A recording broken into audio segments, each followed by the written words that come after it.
Hey y'all! Today, I'll be bringing you along with me for wash day, so be sure not to blink because we're getting started right away.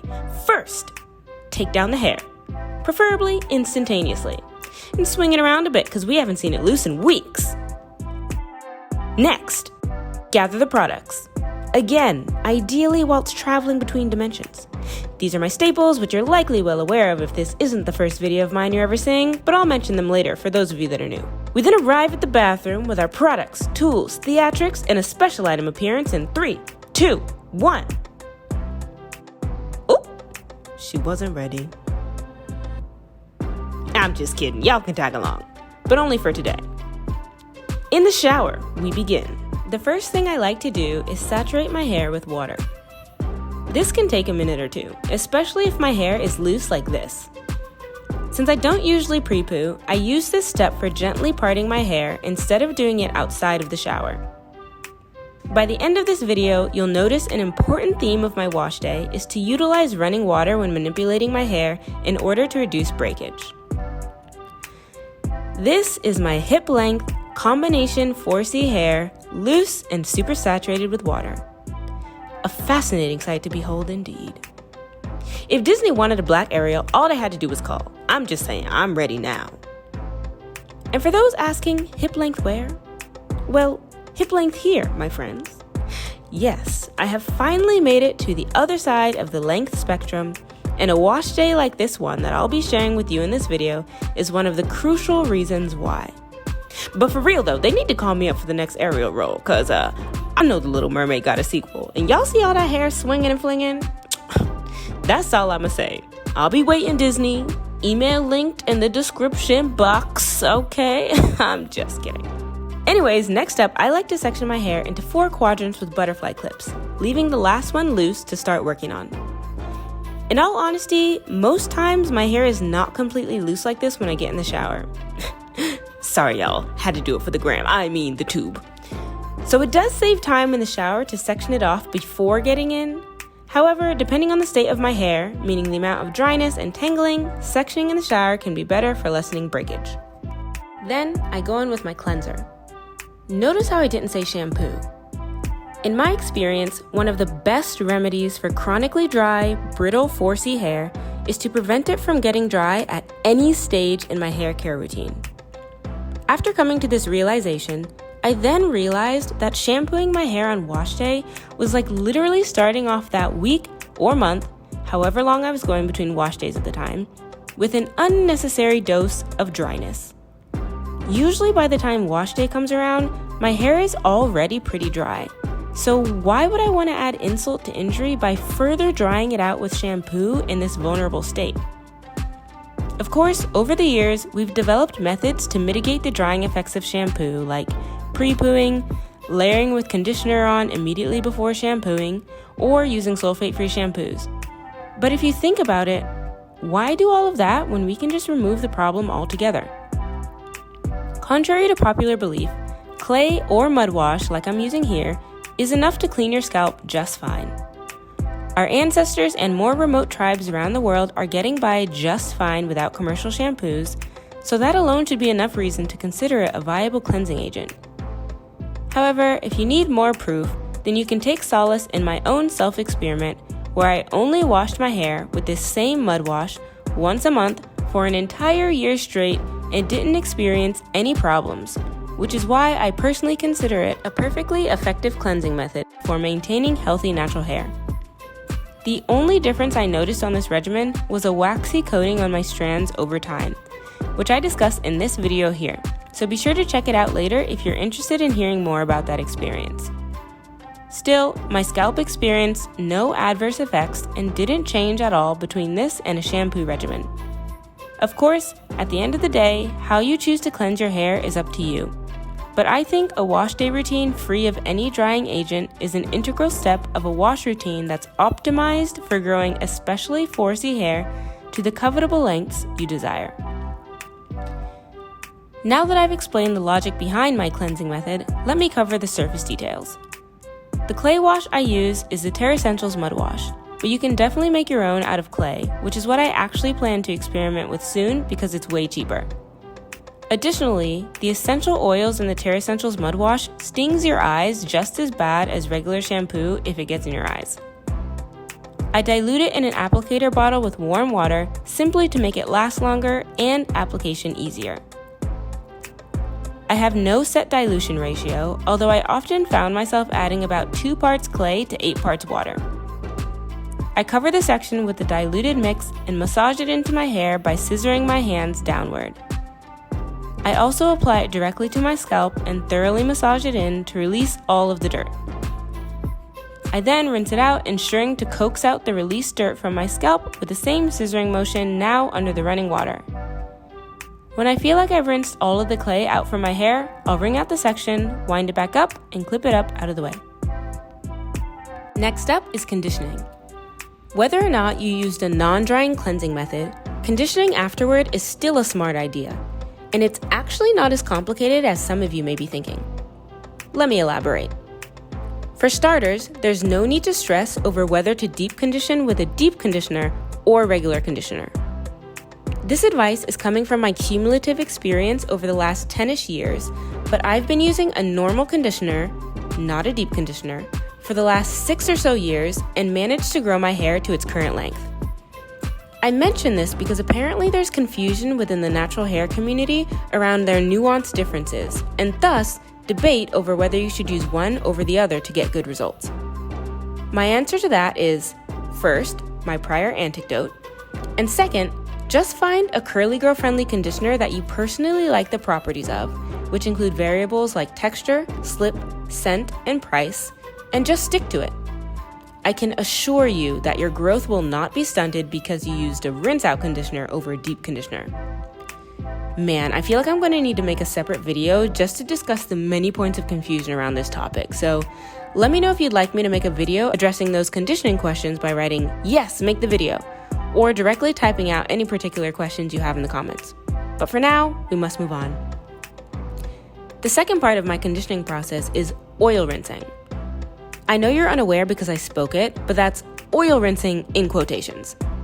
This is because instead of the traditional method of oil rinsing where you apply oil to naked hair, I like to just apply a generous amount of oil atop my conditioner for extra conditioning. I've tried both methods over the years and have come to feel like my hair usually feels better when I've applied extra oil at some point around my conditioning step versus only applying conditioner. However, there's been no large enough difference between the two oil rinsing methods for me to be able to claim one as being more effective than the other, which is why I just make it a rule to apply oil at some point before getting out of the shower. Sometimes I totally forget and then end up just applying it to all of my twists right before rinsing out the conditioner, or when I'm really off my game, after I've already detangled, so onto naked hair, right before I twist the section back up. Don't worry, I'll show you exactly what that looks like later on in the video. In addition to feeling like incorporating an oil rinsing step makes my hair feel softer, the main reason I like to apply my oil with my conditioner is because I feel like it makes my hair more manageable during detangling.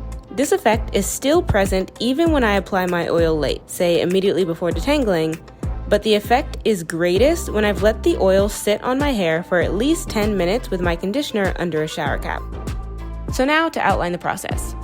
First, I slathered conditioner onto one whole section, which in my case is a quadrant. The goal is to get just enough slip to be able to split the section into two without much tangling. After having the section, I work the conditioner more thoroughly into each half one at a time. This is simply because my quarter sections are too thick to get conditioner to the middle of the section.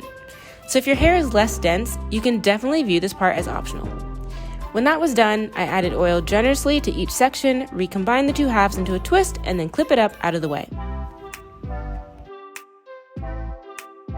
With that, one half is done, so we'll repeat everything on the other side. One of my favorite things about wash day videos are the plethora of satisfying clips we get to see of our hair type flouncing, bouncing, dipping and whipping in its super soaked glory, which are visuals the world doesn't actually get to see often. So I feel like I'm in a secret club where I get to indulge in a feast for the eyes. That's completely legal and exclusive to only club members. Our community may not be perfect, but I thank God for it, and I love each and every one of us. In an attempt to share what's in my own head, I'll tag some satisfying moments from here on out to let you know the kind of stuff that excites my brain. So I want you to comment the SM number that corresponds to your favorite satisfying moment, or leave the timestamp in case it's not on my list. I'm excited to see what you guys are into.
But my favorite satisfying moment of all will actually happen later in the video. I'll subtly point it out, so let me know who catches it in the comments. When that's all done, I apply a shower cap in the same inefficient manner as my last wash day video, because some of us will never learn, and condition anywhere from 5 minutes to an hour. Yes, the discrepancy is huge, and that's because it's based completely off of how tired I am at this stage and whether or not I need to get out and take a break. On days where I can complete everything in one go, I start the next step in about 5 to 10 minutes because that's all it takes for me to wash my body. On days I feel I can't go on, I'll hop out of the shower and condition for as long as I need to rest before getting back into it. When we do get back into it, it's detangling time. A main difference between this wash routine and the one I previously posted on my channel is my detangling tool of choice. In the prior video, I used a Denman brush, which seemed to confuse a few people, even though I stated that I don't recommend using it. So let me explain the context for that. By the way, every video I mention will be linked in the cards, so feel free to peruse them later in your own time. When I filmed my first wash day video, I had just finished a mini twist protective style challenge where I wore my hair solely in mini twist and only finger detangled it for a period of 6 months. The last 2 months of which I didn't detangle at all, which meant that my hair was also particularly matted. When it came time to wash my hair, I painstakingly finger detangled with conditioner before washing, but I still wanted a more thorough detangling since my hair had been pretty matted, and additionally I had plans to blow it out afterward. In my video where I divulged the realizations that led me to finally breaking through my 4-year-long growth plateau in this video, I mentioned that regular use of the Denman brush was a main culprit. I wholeheartedly stand by that, which is why I only allowed myself to use a Denman after an intensive half-year protective styling period free of manipulation with any tools. Even I can accept that once in 6 months is a reasonable frequency of usage that should be tolerable for even 4C hair on a length retention regimen, although of course, no use is best. So for a normal maintenance routine, my recommendation is a plain old wide tooth comb. I know it's not very exciting and won't do anything fancy like the newer tools on the market, but it also won't break your hair off like those other tools either. In case you still have some confusions about the best practices and tools for detangling, let me give you 2 main points of advice. The first is that for detangling tools, the fewer and longer the teeth or bristles, the better. I know most of you are probably thinking that this is common knowledge, but although most of us would claim to already know this, most of us don't actually put it into practice in our own hair care routines. A wide tooth comb is the most long-standing example we have of a tool that meets this demand. The other tools on the market usually fail at one of the aforementioned qualities, which then leads to unfortunate consequences. For example, like the Tangle Teaser, whose short bristles have ended up shredding many naturals' hair. Or the modified Denman, Felicia Leatherwood, and similar brushes with quote-unquote fewer and more flexible rows of teeth that still break off ends and rip out more hair than is necessary. oftentimes unbeknownst to the user. On a brighter note, several of my thoughtful, knowledgeable subscribers have informed me of the existence of a brush that does actually seem to meet these needs of 4C hair. It's called the Cosmology, spelled nothing like you'd imagine by the way, paddle comb. I'd love to try it one day, so if any of the company reps are watching this, yeah, feel free to reach out to me anytime. My second point is that aspiring for perfectly detangled hair is setting yourself up for failure. I'm not going to explain that one here, but I touch on the idea in this video in case you're curious. Using a gentle detangling method is a determining factor for length retention. I'm sure many of you are thinking, well, what about finger detangling? Although it's true that finger detangling is mechanically the most gentle of detangling methods, I have found from personal experience that it can still lead to plenty of breakage. This might not be the case for everyone, but I noticed that finger detangling tapped into my tendency for OCD and made me obsessive about removing every single knot. Cumulatively, this led to roughly 5-hour detangling sessions, which was as unsustainable as it was miserable, as well as, funny enough, over-manipulation leading to breakage. The ball of hair I'd have at the end of my finger detangling sessions was often bigger than what I used to get when I used the Denman, which is what led me to my current beliefs. If you think finger detangling might be right for you, then by all means, I encourage you to give it a try. But don't just try it because of hype. What I mean is, don't feel pressured into trying it just because everyone on YouTube says you should because it's the best detangling method, even though you feel personally like it's absurdly unsustainable for you. In other words, don't be me. If you have a wide tooth comb and it works for you, I'd say that's a part of your regimen that doesn't need tailoring. Another important part of my method is utilizing running water to further aid in the detangling process. In my experience, combing alone outside of the shower using just conditioner still takes a really long time and resultantly leads to frustration. Incorporating the running water helps the process go faster and smoother so I can spend less time and use less friction to remove the same amount of tangles, which equates to overall less manipulation and more length retention. Yay! So now to outline this part of the process. With each section saturated and soft with conditioner, I take 1/2 of the twist at a time and gently detangle it under running water with a wide tooth comb. However, you may have noticed in some of the clips, but sometimes that single half is still too thick or too matted, especially at the roots, for me to get the comb through it. So I'll further split that half again so that I'm only working on 1/4 of the original twist at a time.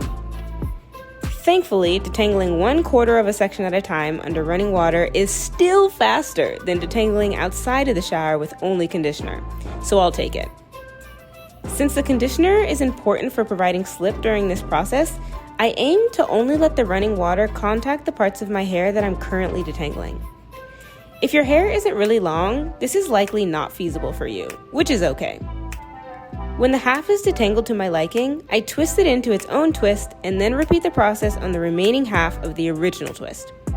When that's done, I repeat these steps on my entire head. As I mentioned in the previous section, I often forget to add my oil for oil rinsing, so if that's the case, I'll add it at one of these 3 points.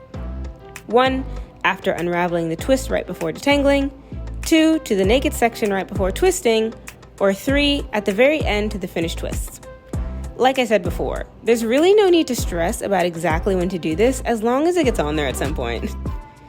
So if you're a person who thinks that oil rinsing might be beneficial for your hair's manageability and are looking for the best method to incorporate it into your own routine, my advice would be just add the oil to your hair during your conditioning phase at whatever point you feel is most convenient for you, and you should be just fine.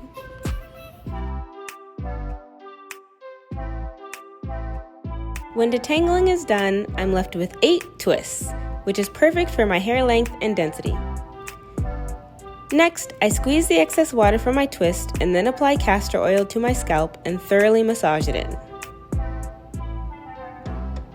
I do this step because those of you who aren't new to my videos know that I struggle with dandruff, and this is so far the only thing that I found that seems to help it not flake too fast.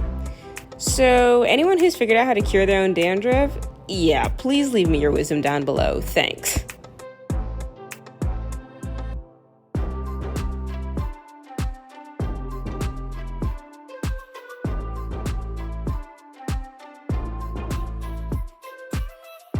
I then wrap my hair in the same pink towel, but this time around my twists are so long that they nearly hang out of the towel at some parts, which is amusing.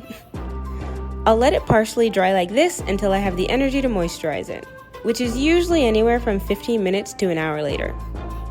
For those of you who are interested, this is how much hair I lost during the process. But to see exactly how I moisturize my hair afterward on wash day, be sure to click on this video and watch it next. Mata ne! Bye!